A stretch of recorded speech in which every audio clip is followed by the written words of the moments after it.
Hello வணக்கம். இப்போ வெயில் ரொம்ப ஓவராக இருக்குது. அதனால் சில முக்கியமான ப்ரிகாஷன்ஸ் எடுக்கணும். ஏன்னா சன் ஸ்ட்ரோக் இல்லைன்னாக்கா அந்த ஹீட் ஸ்ட்ரோக்குன்னு சொல்கிறோம் இல்லையா, அது வந்தாக்கா உயிருக்கே டேஞ்சர் ஆகுது. ரைட்டுங்களா? எஸ்பெஷலி சில்ட்ரனும் ரொம்ப ஓல்டேஜ் பீப்புளும் வெளியில் போகாமல் இருக்கிறது நல்லது. அண்ட் அதர் பீப்புள் ஆல்சோ கூடிய வரைக்கும் 12 o'clockலேருந்து 4 o'clock வரைக்கும் வெளியில் வெயிலில் போகாதீங்க. ரைட்டுங்களா? ஏன்னாக்கா அந்த நேரத்தில் தான் டெம்பரேச்சர் ரொம்ப ஹையாக இருக்கும்.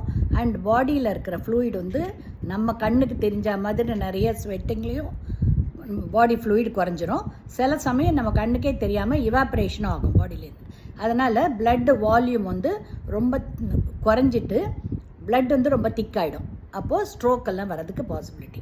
அதனால் அதை அவாய்ட் பண்ணுறதுக்கு கூடிய வரைக்கும் வெளியில் போகாதீங்க. மீறி வெளியில் போனீங்கன்னாக்கா ஒரு கேப் போட்டுக்கோங்க, கூலிங் கிளாஸ் போட்டுக்கோங்க. கொடை கூட பிளாக் கொடைக்கு பதிலாக ஒயிட் கொடை எடுத்துக்கோங்க. பிளாக்குனாக்கா ஹீட்டெல்லாம் உள்ளே வரும். ஸோ பிளாக்கு பதிலாக ஒயிட் கொடை எடுத்துக்கோங்க. காலில் செருப்பு போட்டுக்கோங்க. இதெல்லாம் இம்பார்ட்டண்ட். அது மட்டும் இல்லாமல் கூடிய வரைக்கும் எவ்வளோக்கு எவ்வளோ நீங்கள் தண்ணி நிறைய குடிக்க முடியுதோ குடிங்க. வெறும் வாட்டர் பத்தாது.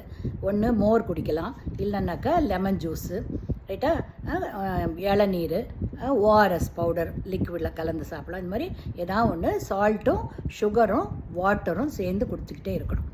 அண்ட் ஃப்ரூட்ஸில் தர்பூசணி, அது மாதிரி ரொம்ப வாட்டர் கண்டென்ட் இருக்கிற மாதிரி ஆரஞ்சஸ்ஸு, கிரேப்ஸு, போமோகிரானேட் இதெல்லாம் சேர்த்துக்கலாம். அண்ட் வெஜிடபிளில் கூட வாட்டர் கண்டென்ட் நிறைய இருக்கிற மாதிரி பூசணிக்காய், அந்த மாதிரி நல்ல தக்காளி இதெல்லாம் நிறைய எடுத்துக்கோங்க. அண்ட் கூடிய வரைக்கும் நம்மளை ப்ரொடெக்ட் பண்ண பார்க்கணும். இன்கேஸ் நீங்கள் இவ்வளோ ப்ரொடெக்ஷன் இருந்தும் ஹீட் ஸ்ட்ரோக்கில் அஃபெக்ட் ஆனாங்கன்னா பாடி டெம்பரேச்சர் ரொம்ப ஹையாக இருக்கும். ரைட்டுங்களா? அது ஒன்று.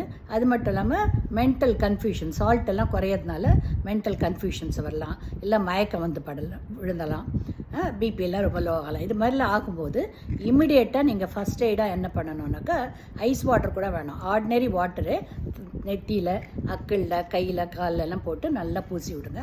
கொஞ்சம் டெம்பரேச்சரை குறைக்க பாருங்கள். ரைட்டா?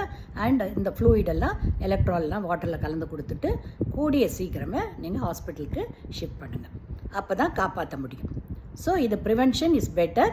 இன்கேஸ் அது ஹீட் ஸ்ட்ரோக் வந்துடுச்சுன்னா ஹாஸ்பிட்டலுக்கும் ஷிஃப்ட் பண்ணிவிடுங்க. ரைட்டுங்களா? Be careful. இதை உங்களுக்கும் இது ஒவ்வொரு ஸ்டெப்பும் நீங்கள் ஃபாலோ பண்ணுங்கள். And at the same time மற்றவங்களுக்கும் உங்களோட ரிலேட்டிவ்ஸ்க்கு, ஃப்ரெண்ட்ஸ்க்கு எல்லாமும் எடுத்து சொல்லிவிடுங்க. ஸோ எவ்வளோக்கு எவ்வளோ நீங்கள் கேர்ஃபுல்லாக இருக்கீங்களோ உயிரை காப்பாற்ற முடியும். ஓகேங்களா?